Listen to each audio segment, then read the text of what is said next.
Hi, Evelise. Hi, Becky. How are you today? I'm good. Good. Are you ready to do some English work? Yeah. Yeah. You excited? Yeah. Okay. So, yay.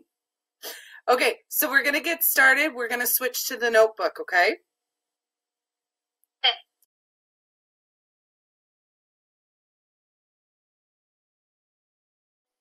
The next one says, first,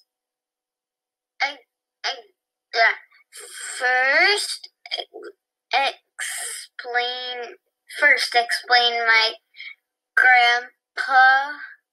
We will need to clean up the garage.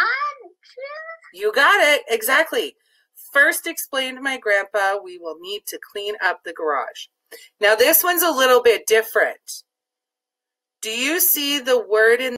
You're on the right track, but before you go any further, do you see where the narration is? Yeah. So what do you think wasn't said by the person speaking? First, my grandpa explained. So first explained my grandpa? So almost, but do you think that the person might have said, first we need to clean up the garage? Do you think he might have said that? Yeah. Yeah, so in this case, we've actually split up what Grandpa said. So Grandpa says first, so we need to put quotations around that. And then the narration is explained by Grandpa. Oh. So what we actually need is, just like in our sentence with Mrs. Jolly, we need to let the reader know, hey, this is where the person speaking has stopped, and this is where the narration has picked up. And so we do that with quotation marks, but we have to remind them to pause in what they're reading. So we need to put a comma after first. So it would look like this. First, comma, explained my grandpa. Do you see? Yes. So because Grandpa said first, we want to put that in quotation marks. Then that comma is going to let us know, take a bit of a pause when you're reading this. And then what did Grandpa say? He said, we need to clean the garage. Yeah, he said we will need to clean up the garage, right? So that part's going to have to go in quotation marks, isn't it? We will need to clean up the garage. Just like you showed me with your green there, we need a quotation mark before we and after garage, right? Yes. But is there still something missing in this?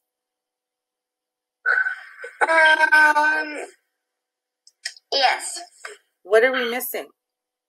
Grandpa. You've got it. We need that comma after Grandpa, because that is going to tell the reader, hey, the narration is stopping and now we're about to give you something that Grandpa said, right? Yeah. Okay. So let's switch to the webcam and just do a quick check about how we're feeling, okay? There you are. Okay. So how are we feeling? Good. You feeling good about this? Okay. So what we're going to do is we are going to move on to something different. Yeah. Yeah.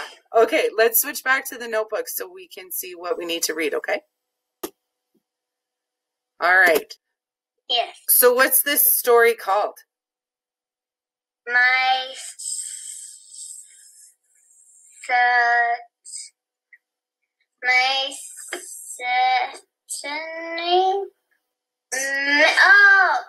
my mystery. Oh, I thought mine was separate. That's separate. It's all one word. So what word is that? Mystery. Mystery. So mystery. Mystery of the broken pie. You got it. So let's use some of our pre-reading strategies. let's read to find out if any of our predictions are right. Right? The mystery of the broken pie.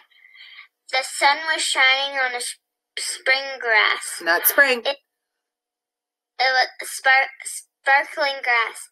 It was morning, and the grass was still wet from the dew.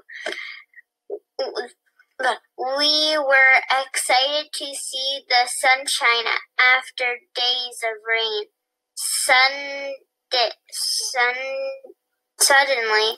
Not suddenly. That Y is going to make an I sound.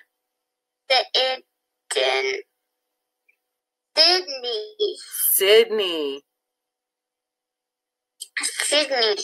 And I were right. Sydney and I were tired of being stuck inside. Good. Mom, okay, pause.